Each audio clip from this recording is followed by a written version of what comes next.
This is Marketplace Money from APM. I'm Barbara Bogaev.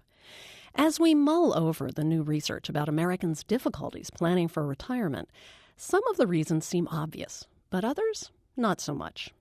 Our next guest, Douglas Rushkoff, has his own theory about this.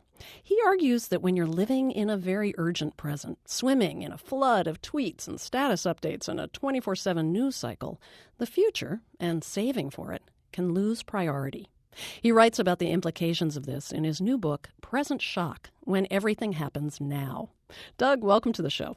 Hi, great to be with you. So what you write about in this book is so familiar to my daily life that it almost doesn't require explaining. But in the interest of getting our terms straight, what exactly do you mean by present shock? Well, present shock is really the human reaction to living in a world that it's always on and kind of pinging you from everywhere.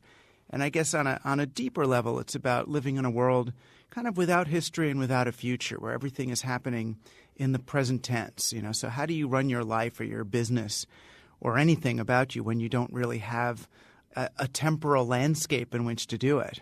Well, let's get to the personal finance ramifications, starting with retirement and these findings from the Employee Benefit Research Institute study.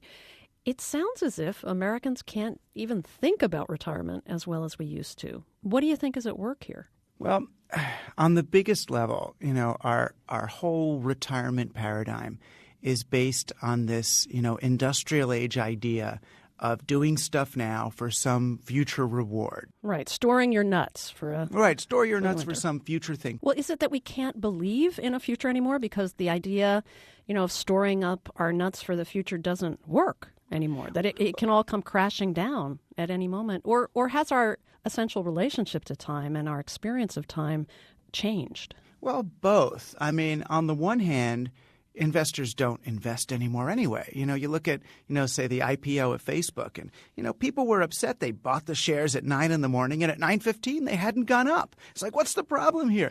So they're not Very investing. short idea of the future. Exactly. But they're not investing in stocks anymore, right? They're investing in the trade.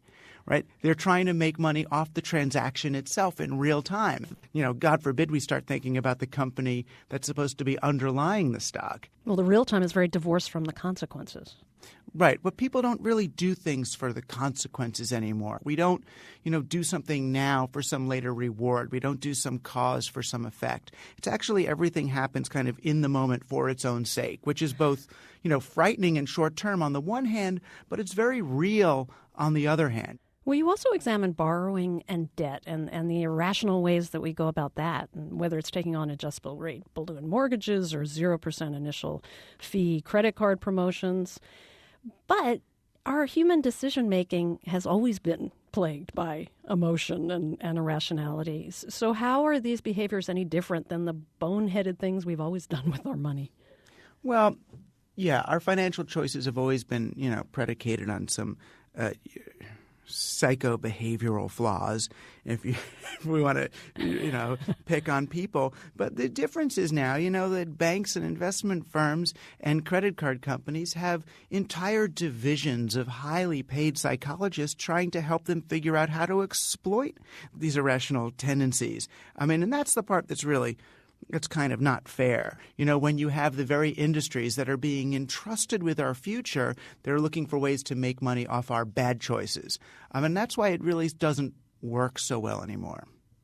Well, it's curious. At the same time that there are more people unable to plan ahead for retirement, there are also more people planning ahead for the apocalypse. These so-called preppers who are building bunkers or putting down payments on underground apartments that are designed to withstand the end of the world. Yeah, it's funny. In the book, I call that apocalypto. It's a lot easier for people to imagine a zombie apocalypse, right, where all you have to do is protect your family on the top of a little hill somewhere and, shoot a few zombies as they come up. It's easier to imagine that than, what's going to happen next year or even next month. And that sort of anxiety leads to these this whole prepper mentality where we'd kind of rather everything come ending in a fiery apocalypse than just keep on going somehow the way it is.